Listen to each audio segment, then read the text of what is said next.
Content note, this video talks about sexual violence. Hey everyone, how you doing? Hope you're well. Today I wanted to talk about quite a heavy topic, but I think it's quite an important topic and one I have a lot of experience in, around friendship groups and sexual violence. And the reason for this is that I think it's really common to happen and obviously has quite a lot of devastating impacts on people. Also, I've experienced it quite a lot, so it would be quite good to speak about my experiences and knowledge here and be able to get this off my chest. And also I obviously have like a lot of therapeutic support about these things. As some of you know, my background is also in inequalities and I studied a lot around sexual violence and gender-based violence, and I also grew up with domestic violence. Hey, no, I'm kidding. I'm joking, obviously it's not cool, but just to feel like it's a little squad.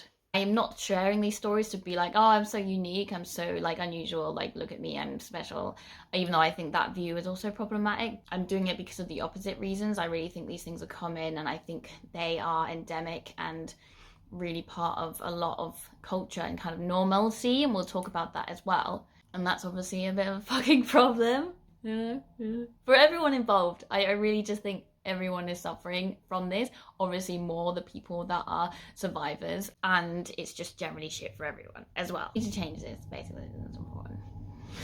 So like many people, I have experienced in the past quite a lot of non-consensual behavior. Like it seems like these things are pretty inevitable culturally, not to like excuse anything or whatever. I'm just saying, I just think, you know, there is a reason why there's something called a rape culture, and I do think that that is quite normal. And yet it's hard to like articulate because these words are so understandably demonized, but it's also very normal, these things. So you have to like have that kind of way of talking about it, which you're trying to show how kind of normal and day-to-day violence is and sexual violence can be, at the same time like not minimizing how harmful that is for someone, and you know, still showing how awful that is, and so on and so forth. It's like with other forms of inequality, like it's worse to be called a racist than to be racist. Like it's worse to be called a rapist or someone who commits sexual violence than to commit those things. So I really think like from the beginning there was that kind of sexist patriarchal framework that everyone's kind of in, that was very clear in my life. Even the first time I was intimate, I was very clear that I didn't want to be with the person, but they coerced me and were just like really pressuring me, and then I was like, okay, whatever, like, because I just didn't want to be in that situation anymore. It's not great, obviously, coercion.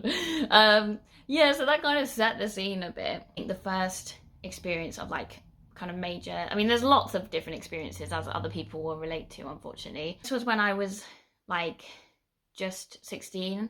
There was someone who was called Dave. Dave comes to me and he's like, oh Nadia, I've got something to tell you, like we need to tell you something. And so I go upstairs with him, and then he does like non-consensual stuff where I was very clearly like, no, I don't want to do that kind of thing.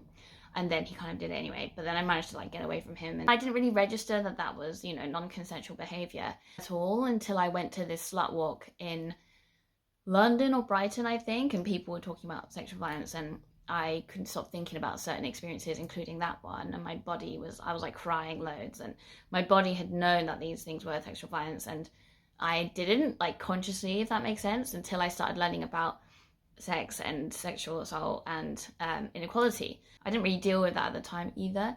And then when I was at university, I had a friendship group with someone called Tom. I think one we were intimate at one point.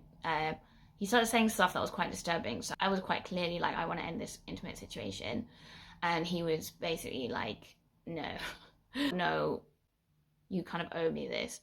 So it kind of continued, and then yeah, I was quite like shocked about that one, and I realized that this kind of experience with Tom and Dave were classed as like sexual violence, kind of, at least, kind of thing. I went to a therapist in Brighton, and I was explaining some of these stories to him, and he was just like, well, do you know that like examples of that have gone to court on the basis of rape? I was like, oh, okay. Yeah, and that was a massive like bombshell for me, because I didn't know that that's what that was or could be. I kind of had a really difficult time with all of that, kind of realizing that was like when I was 19. So I had like stopped being Tom's friend after that experience, and then my best friend went out with his friend, and then even though she knew about this, she brought him into my house and like basically subsumed him into our friendship group, and was then like, to me, was like, oh yeah, I know you're gonna have to talk to Tom about stuff, and kind of put me in this situation where I was very vulnerable person. Like, I was autistic, I didn't know it, I'd been through loads of violence, and they all knew that, and I had also told them about what happened with Tom, and yet they were prioritizing like their boyfriend and their boyfriend's friends over my safety and well-being. I was just like, oh yeah, I'm just gonna have to do this, I'm just gonna have to put myself through this. And so I ended up talking to Tom directly about what happened and like how messed up that was. And everyone in the friendship group knew that, like all of his guy friends, all of my friends, all of our like conjoined friends knew what happened, and everyone was like talking about it. And then I was seeing a sexual assault therapist, a specialist. I was like, yeah, I have to do X, Y, and Z. And they were like, no, you really don't have to do this. And I was just like, oh yeah, no, I don't have to do this. But it's interesting because I knew that there were going to be risks to being like, I don't want to be friends with Tom. I don't want to be in their company. I want my friends to put my safety first and to prioritize me. And they did happen when I told two of my friends that I was no longer prepared to see him. Like, one of them in particular was a bit of a dick about it. This mutual friend of mine and Tom's, like, I was going to like a party, and then he prioritized Tom over me and like de-invited me to this party. So there's main themes that come up in these situations, which is prioritizing the abuser, or the prioritizing the person, usually man, that committed the harm, and deprioritizing my needs, my safety, my well-being. That is a constant theme, and so many people will experience this themselves. The person who's perpetrated the harm is usually prioritized because they belong to privileged groups, often, not always, and are protected therefore. And yeah, this is like a very common experience with sexual violence stories and Me Too things. You'll see it it's literally everywhere. It's like inescapable, these like recurring themes. It actually drives you a bit insane because of how much this happens over again. So as you can imagine, my mental health was like really fucked in this period, because every time I hanged out with Tom, I was already like in emergency mode and really struggling. Then this really like made it like so much worse. I ended up having like a psychotic episode, basically, supported by other things. It was like a massive amalgamation of stuff, and like this and like loads of other stuff that just kind of compounded. But I'll talk about that another time. But anyway, it was definitely like this Tom person, and hanging out with him was definitely like the main thing that set it off. Anyway, so that's when I really was like, I really can't do this. So with these two examples, I'll start with these two and then we'll move on to the other ones. I don't think we had the tools to handle the situation, none of us. I really don't think people understood the impact it was having on me and how much it was like destroying my internal like situation. I don't necessarily think that these people are like evil, the people that did this harm. Like, I don't think this is someone that's like, oh yeah, I'm gonna go out there and I'm gonna create all this non-consensual stuff, and I don't think that's happening. But I also am not trying to minimize how messed up it was and how wrong it was as well. And I'm not trying to prioritize like an abusive person or like abusive actions, like feelings. It's just very more complicated than, oh, this is a bad person, bah. But at the time, and kind of in memory, it felt like people didn't really care. Certainly my best friend who did that in the first instance, that really devastated me a lot. Obviously, friends of Tom's that kind of told that something happened, but they kind of, things are over it, like I'm over it and that we've moved on kind of thing.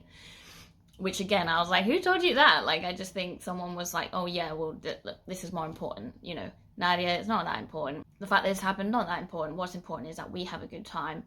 And Nadia's not like a party pooper because they had violence enacted against them. Yeah, because I'm the party pooper, not the people that are like assaulting me and like, stuff.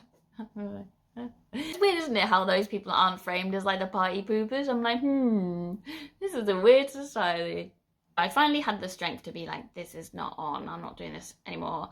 I had some shit from some friends about that, because it put them in like awkward situations. Since then, I think they have spoken to me and they've been really like self-reflective and regretful and apologetic about it. So that feels better. And really, this is something you'll get with these things, is that the response of the community actually has often a worse impact on people than the actual first experiences of like violence. Which kind of shows how important it is to develop community systems to help ensure A, this doesn't happen, and B, if and when it does happen, unfortunately, it's quite likely that there are systems in place to deal with it properly.